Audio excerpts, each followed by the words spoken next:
Baiklah, hari ini kita akan membahas silabus 10. Nah, di silabus 10 ini sebenarnya melanjutkan dari pembahasan kita minggu sebelumnya tentang pola umum juga di BK, tapi tentang layanan.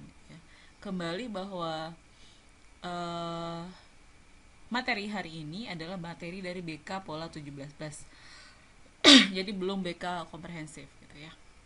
Nah, di dalam bahasan kali ini kita akan membahas tentang jenis kegiatan pendukung BK. Nah, dari namanya aja kita udah denger ya, jenis kegiatan pendukung. Namanya kegiatan pendukung berarti dia mendukung kegiatan BK yang sebelumnya, yang 10 kita pelajari minggu kemarin. Jadi ada 10 tuh kegiatan, tapi kemungkinan ada yang kurang gitu, sehingga dia perlu dibantu dengan kegiatan pendukung BK. Nanti kita akan lihat dan kita akan contohkan. Jadi ada 6 ya, ada aplikasi instrumentasi, himpunan data, komunikasi kasus, kunjungan rumah, tampilan kepustakaan, alih tangan kasus gitu ya.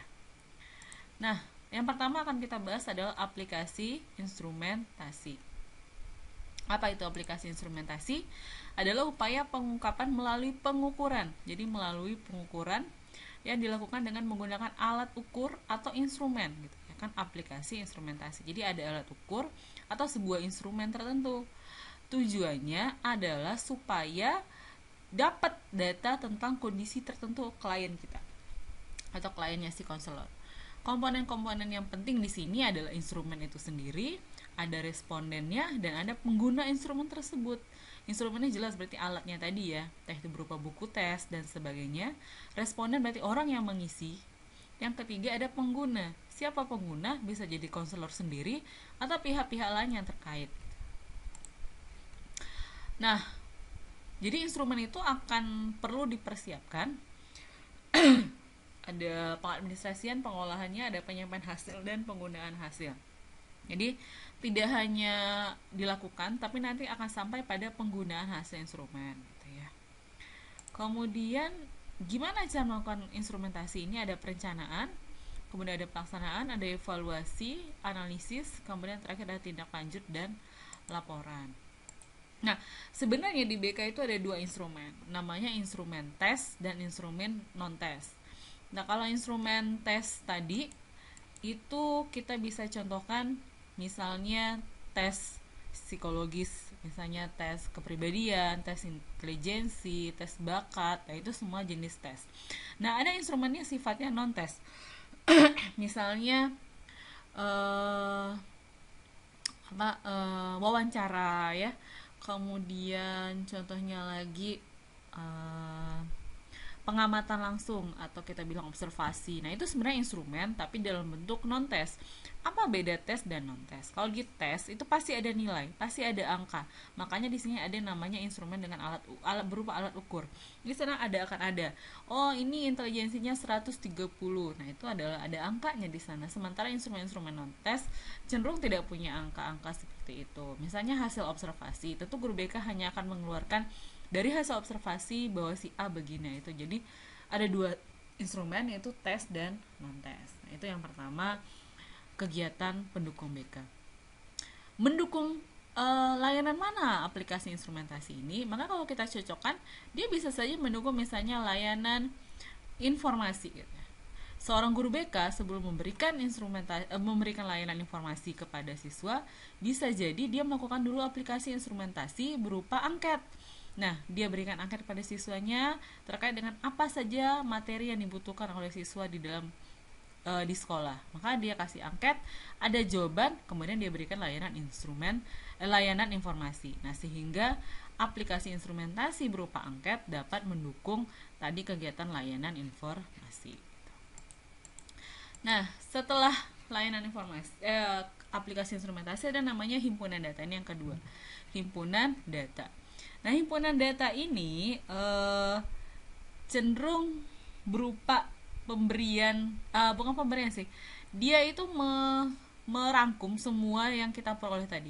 Jadi setiap guru BK atau konselor itu dia punya semacam kumulatif record, semacam catatan atau kumpulan dari data-data yang dimiliki oleh siswanya. Jadi semacam punya map file yang isinya adalah tentang siswa itu per orang gitu ya. Seperti dulu kita waktu sekolah mungkin pernah mengisi biodata gitu. Nah, itu semuanya ada di himpunan data. Jadi data-data itu dihimpun. Ya kan? Supaya suatu upaya untuk menghimpun atau menggolongkan pengemasan data dalam bentuk tertentu. Apa gunanya? Untuk memperoleh pengertian lebih luas, lengkap, dan mendalam tentang masing-masing peserta didik dan membantu siswa memperoleh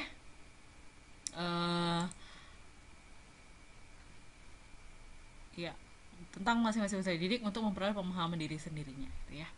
Penyelenggaraan himpunan data ini atau pengumpulan data terkait dengan jenis data, ada bentuk himpunan data dan penyelenggaraan himpunan data. Pembimbing atau konselor perlu menerapkan beberapa teknik. Ada aplikasi instrumentasi. Jadi benar yang tadi ya, himpunan data itu berarti dapatnya dari aplikasi instrumentasi. Ada penyusunan dan penyimpanan data. Dan sini semuanya bersifat rahasia. Ada penggunaan perangkat komputer. Jadi beberapa ada yang mungkin bisa diupload gitu ya. Karena beberapa sekolah yang bagus dia sudah punya himpunan data dalam bentuk soft file gitu ya. Nah, kemudian sama dengan langkah-langkah yang tadi di dalam aplikasi instrumentasi. Kemudian yang ketiga ada konferensi kasus.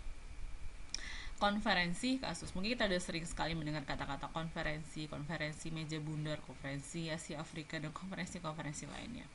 Nah, kita pun di BK punya konferensi kasus. Dari namanya mungkin kita sudah sama-sama bisa memprediksi apa sih isinya.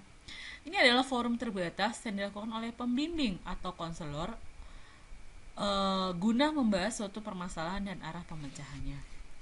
Bertujuan untuk mengumpulkan data secara lebih luas, akurat, serta menggalang komitmen pihak-pihak yang terkait dengan kasus dalam rangka pemecahan masalah. Jadi konferensi kasus ini adalah semacam pertemuan antara konselor dengan beberapa orang yang dianggap penting atau bisa membantu menyelesaikan sebuah kasus. Siapa aja orang yang penting dalam konferensi kasus? Bisa, misalnya seorang siswa punya masalah di sekolah yang berat. Kasus ini sudah dikategorikan berat ya, jadi tidak bisa ditangani lagi oleh si konselor sendiri sehingga dia butuh bantuan para ahli lain. Nah, di sini dia dibantu dengan bisa jadi ada ahli lain atau bisa jadi ada kepala sekolah di sana, ada wakasek dan guru-guru yang terkait atau ada orang-orang yang terkait. Jadi apa yang perlu di dalam konferensi kasus berarti ada kasus yang dibahas gitu, dan kasus itu kasus yang tadi. Jadi apa kaitannya dengan layanan yang 10 itu? Misal gitu ya, ada namanya layanan konseling perorangan. Setelah dikonseling berkali-kali, setelah dilakukan berbagai konseling jenisnya, ternyata dia nggak bisa berubah, ada sesuatu yang tidak bisa diselesaikan, maka si konselor merasa perlu ini dibahas dalam konferensi kasus. Berarti ada peserta dan ada si konselor sendiri yang akan memimpin.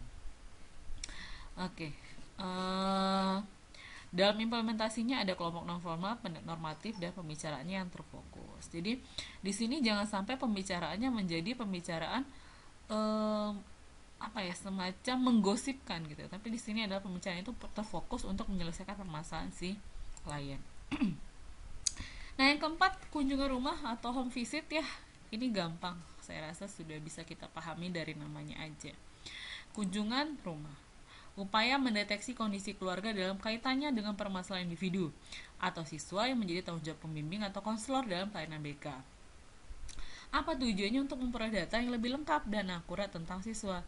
Jadi kunjungan rumah ini adalah seorang konselor datang ke sebuah rumah atau ke sebuah tempat tinggal keluarga dari si kliennya, siswanya gitu ya. Ini saya rasa anak-anak pernah dengar ya gitu, gimana seorang guru BK datang ke rumah siswa untuk melihat apa sih yang terjadi di rumah itu, kenapa anak seperti ini. Jadi dengan datang ke sana dia akan dapat data lebih lengkap. Mungkin dia bisa wawancara akhirnya dengan orang tua, dengan saudara-saudaranya, dan dia lihat langsung misalnya kasusnya si anak tidak pernah konsentrasi belajar. Mungkin dia bisa dengan kunjungan rumah guru dia tahu, oh ya rumahnya mungkin di dekat pasar, rumahnya di tempat keramaian, sehingga dia tidak pernah bisa konsentrasi belajar gitu ya. Sama ini ya, komponennya ada kasus sudah pasti, ada keluarga. Nah, ini harus ada keluarganya gitu ya. Jadi konselor memang harus mendatangi keluarga. Namanya juga home visit ya. Kemudian ada konselor sendiri. Apa hal-hal terkait dengan kunjungan rumah, ada format dan materi. Jadi dia ke rumah tidak hanya ngosong gitu ya, tapi dia sudah punya materi apa yang akan dia tanyakan. Mungkin dia sudah punya pedoman wawancara, pedoman observasi, yang tadi merupakan bagian dari aplikasi instrumentasi non-tes. Kemudian ada undangan terhadap keluarga. Jadi gini, kadang-kadang datang ke sebuah keluarga kan tidak semudah itu. Misal terkendala yang paling mungkin terjadi adalah ketika kondisinya itu sangat jauh berada dari sekolah, atau mungkin di luar provinsi atau di luar kabupaten, sehingga guru tidak mempunyai kecukupan materi atau susah untuk datang ke sana, maka ada undangan terhadap keluarga. Jadi boleh digantikan dengan si guru yang mengundang keluarga datang ke sekolah. Tapi ini bukan panggilan orang tua ya. Jadi ada perbedaan antara panggilan kepada orang tua dengan undangan untuk datang ke sekolah gitu. Jadi beda. Jadi jangan disamakan juga nanti setiap ada si guru orang tua datang ke sekolah Anda berarti itu adalah undangan atau kunjungan rumah. Enggak, beda gitu ya. Ini adalah undangan terhadap keluarga. Ini juga tidak jauh berbeda dengan yang sudah-sudah ada prosedurnya. Ada alih tangan kasus. Ini yang keenam ya, yang kelimanya nanti kita bahas berarti. Yang keenam, alih tangan kasus, yaitu upaya mengalihkan atau memindahkan tanggung jawab memecahkan masalah atau memindahkan tanggung jawab memecahkan masalah kasus tertentu kepada orang yang lebih berwenang atau lebih ahli, bertujuan untuk memperoleh pelayanan yang optimal gitu, untuk memecahkan masalah klien secara tuntas. Nah, jadi gini, mungkin ada kasus-kasus yang tidak bisa diselesaikan oleh konselor. Hal ini bisa karena konselornya atau karena memang itu di luar jangkauan konseling. Ada 5 hal setidaknya yang tidak bisa konselor tangani. Yaitu pertama adalah masalah-masalah kriminal. Maka konselor tidak bisa dan dia harus mengalihkan, memindah tanggung jawabkan kepada orang yang lebih berwenang. Yang kedua, masalah-masalah narkotika dan obat-obat terlarang. Itu juga. Yang ketiga adalah masalah-masalah abnormal gitu ya, abnormal psikologi. Jadi maksudnya dia tidak lagi dalam kondisi normal. Maksudnya jiwanya ini sudah mungkin ranahnya psikolog atau psikiater gitu ya, sehingga konselor tidak bisa, karena konselor itu hanya menangani manusia normal yang punya masalah. Yang keempat adalah kasus-kasus yang mungkin mengarah kepada seperti guna-guna gitu ya, mistis gitu. Mungkin ada klien-klien yang akan datang kepada kita dengan bahasan bahwa saya merasa saya guna-gunai, saya merasa saya di santet dan lain-lain. Nah, itu juga kita akan alih tangankan. Yang kelima adalah kasus-kasus atau masalah yang terkait dengan kesehatan. Sudah pasti ya, ketika klien datang atau siswa datang bicara tentang sakitnya gitu ya, selama sakitnya itu bukan psikosomatis ini apa, misalnya sakit, dia sakit kepala. Kenapa dia sakit kepala? Karena dia baru putus dari pacarnya. Itu bisa ditangani klien. Tapi kalau ketika dia sakit kepala, kenapa dia sakit kepala? Dia kena hujan kemarin. Maka itu bukan lagi ranahnya si konselor. Dia harus mengalih tangan kasus kan gitu ya. Berarti di sini ada klien, ada konselor, dan ada ahli lain. Nah, gitu. Jadi ahli lain itu bisa siapa aja. Bahkan ketika konselor konselor ini mungkin masih muda atau masih baru, dia tidak mau menangani masalah kliennya, boleh dia mengalihkan kepada konselor lain yang lebih dia rasa lebih paham daripada dia gitu ya. Di sini ada pertimbangan, ada kontak, waktu dan tempat, dan evaluasi. Jadi dia juga tidak bisa semena-mena menyuruh kamu sana, kamu nggak bisa saya tangani. Tapi di sini dia juga harus memberikan pertimbangan, bahkan dia memberikan kontak atau memberikan semacam rekomendasinya ke siapa gitu ya. Jadi nggak dilepas begitu aja. Kalau di dokter kan ada rujukan. Nah, di sini juga kita punya surat rujukan kepada siapa dia harus pergi. Ya, ini juga ya prosedurnya, ada perencanaan, evaluasi, dan hasil gitu ya. tadi ada yang sedikit tertinggal ya, itu tentang bagian yang kelima ya, saya rasa ternyata tidak ada di slide, tapi kita coba jelaskan saja. Yang kelima itu adalah tampilan kepustakaan. Nah ini ya yang tidak ada tadi. Nah tampilan kepustakaan ini adalah bagaimana kita sebagai konselor atau guru BK memberikan tambahan materi kepada siswa atau kepada klien karena dirasa perlu buat si klien. Misalnya gini, konselor itu konseling sama seorang klien ya, atau melakukan layanan konseling kelompok atau bimbingan kelompok. Di sana dibahas sesuatu masalah, misalnya dibahas tentang apa yang sedang marak sekarang, misalnya tentang virus corona. Nah maka ketika itu si konselor kan mungkin ada keterbatasan tentang pengetahuan, atau ada hal yang membuat si klien dirasa perlu untuk membaca sendiri, menonton sendiri, sehingga si konselor memberikan acuan berupa, nih saya punya buku judulnya ini, kamu baca. Ini tentang yang kita bahas hari ini gitu ya. Atau saya punya, dan tapi dia harus punya semacam link kalau memang itu berupa e-book gitu ya, atau dia punya link kalau itu berupa film, atau dia punya bukunya sendiri. Jadi misalnya ada anak mengalami masalah kurang motivasi. Nah, si konselor sudah konseling, tapi konselor merasa nih anak perlu belajar sendiri. Maka dia bilang, nih saya punya buku judulnya motivasi, kamu baca. Nah, kita akan diskusikan setelah kamu selesai membaca. Atau ini ada film nih bagus, kamu tonton. Setelah itu kita akan diskusikan bagaimana film itu, gitu ya.